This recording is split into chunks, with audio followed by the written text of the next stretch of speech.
Welcome to Holistic Horseworks Talks.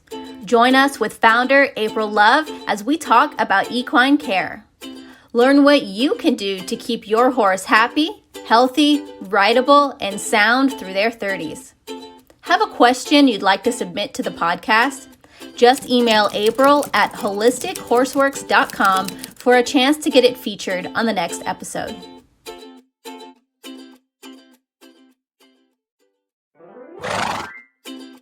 Welcome to Holistic Horseworks Talks. Join us with founder April Love as we talk about equine care. Learn what you can do to keep your horse happy, healthy, rideable, and sound through their 30s. Have a question you'd like to submit to the podcast? Just email April at HolisticHorseWorks.com for a chance to get it featured on the next episode. Hi, this is Lillian. I'm here with April Love. I've seen a lot of discussion on Facebook groups about whether to ride in a bit or without a bit. What do you think?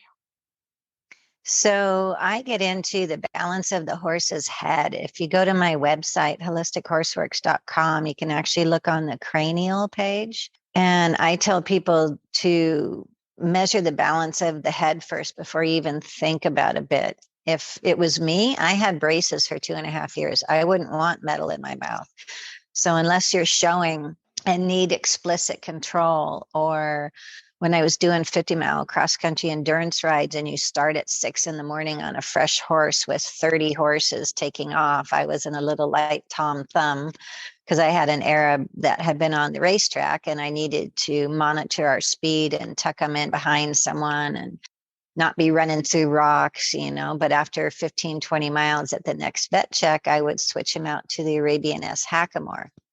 If you don't have to have something all the time in their mouth, your horse is going to be so much happier. So my favorite is the Arabian S Hackamore. You can get those on Jeffers because you can ride English or Western in them. The horse can eat or drink. You still have a lot of control. It's shorter shanks than the regular long Hackamores. There's other kind of nose things for people. You have to kind of play around with what your horse likes. But first you should evaluate the balance of, their head. So when you're looking straight on at your horse and you have his nose down, so like his forehead is right at your chest level, you can put one hand on each side of their cheekbones, kind of where the halter goes on the side, and you'll see one side is higher than the other. So one side TMJ has dropped. And once you see that, you'll see that one nostril is lower. And if you move up and you put your hands on top of the bones over their eyes, you'll see that one of those is higher. And we teach about that in my equine cranial DVD and level 3 hands-on class. We do manual manipulation of the cranial bones. And people say, so why is that important? The head's just like that way. Maybe he was born that way. I was like, no, they're not born that way. You have 26 different cranial bones that fit together like a jigsaw piece puzzle. And when the horse pulls back when tied, or a 3-month-old foal being haltered for the first time and is fighting with the handler, or putting their head through to graze on the other side and then getting spooked and pulling back, there's so many different things that happen in the horse's head that we didn't used to have 25, 30 years ago when we used the flat web halters with the cheap little clip on the bottom. When the horse pulled, they broke it and they ran away, and less damage was done to the horse. So we're seeing more damage done to the horse with the knotted rope halters, the patience poles. That thin rope is meant for like cliff climbing. And when the horse goes into fight or flight, and they're struggling, that really thin rope goes all the way up. It is doing a lot of damage on the nuchal ligament attachment to the back of the occiput. And it grabs the bone up between their ears, occiput and parietal, and jams it down and forward. And within 3 to 4 years, you're going to start seeing metabolic issues, insulin resistance, Cushing's, autoimmune issues. If you Google cranial sacral for people, all of those issues come up. So if you're finding that your horse has a weepy eye, that lacrimal bone has dropped and shifted, and that eye is not as healthy as it could be, and it's throbbing on the horse. And so they're rubbing it on everything, including their front leg where the fly spray is. So they're putting poison into it. So, my whole program of, the head and the balance and the bitting and everything is all about the whole balance of the horse's head. And, getting their teeth checked every year should not be done by anyone that has not done the $25,000 in schooling to be an equine dentist.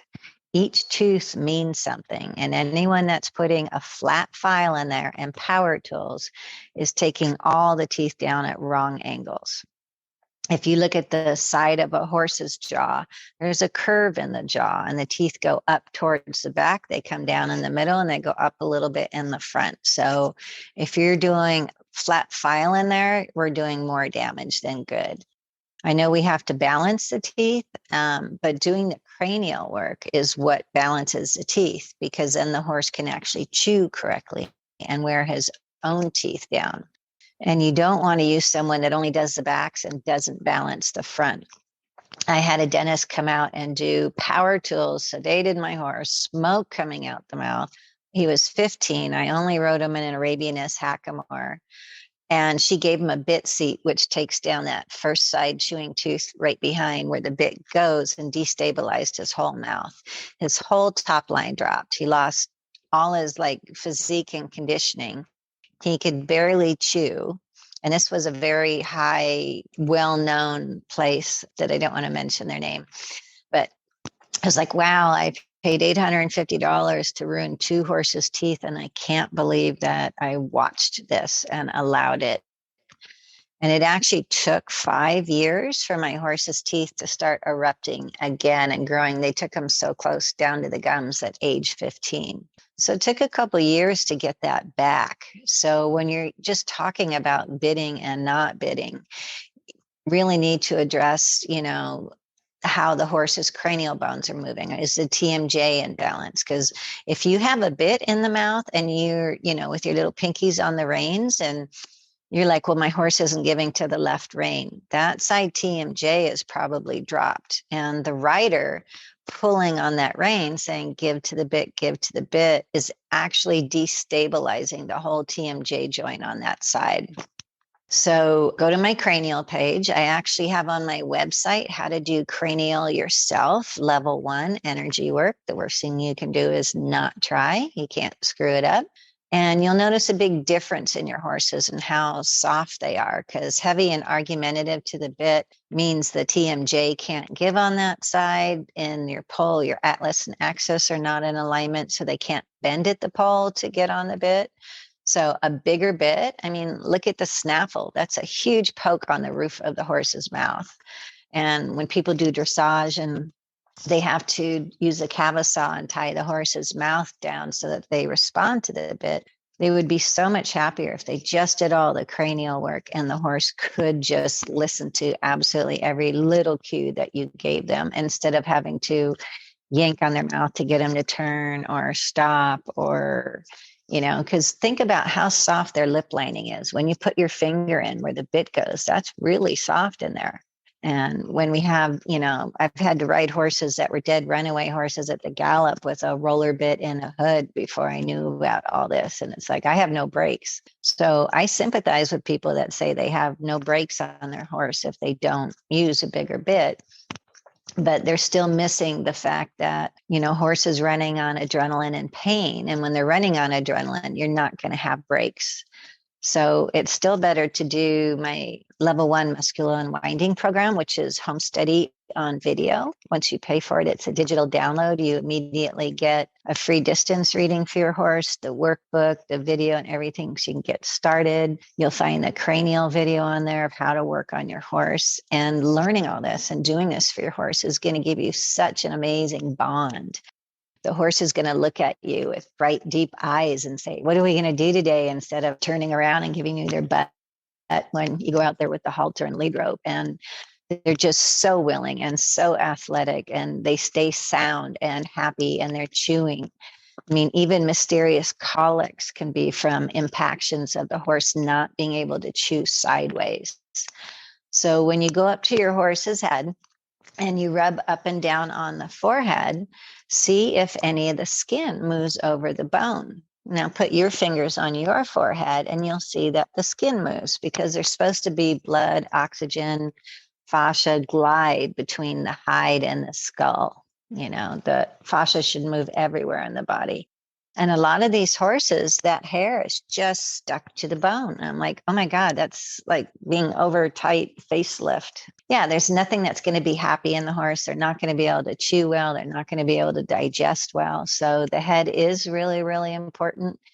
On my YouTube channel, Holistic Horseworks, if you go to playlists, I have one just on videos for how to evaluate the horse's head yourself.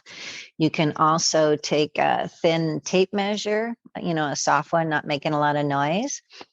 And when you bit the horse up, start at the tape measure directly in the middle of the pole, where the leather bridle is, and go all the way down to each lip line.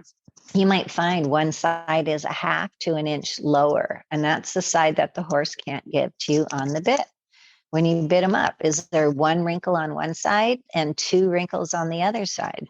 Okay, the head's horse is out of balance. And people are like, well, yeah, but what is that really going to mean in the long run? Well, your TMJ balance is your hind end holding its alignment, and your sphenoid is your stifles. So something in the head is also relating to something else elsewhere in the body.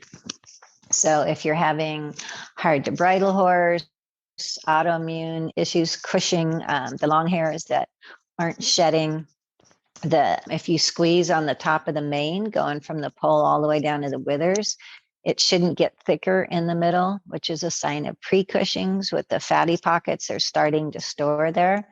Anytime I see that, I go back to the head. The head has had a lot of trauma and we need to address that. And then all the other symptoms will clear up.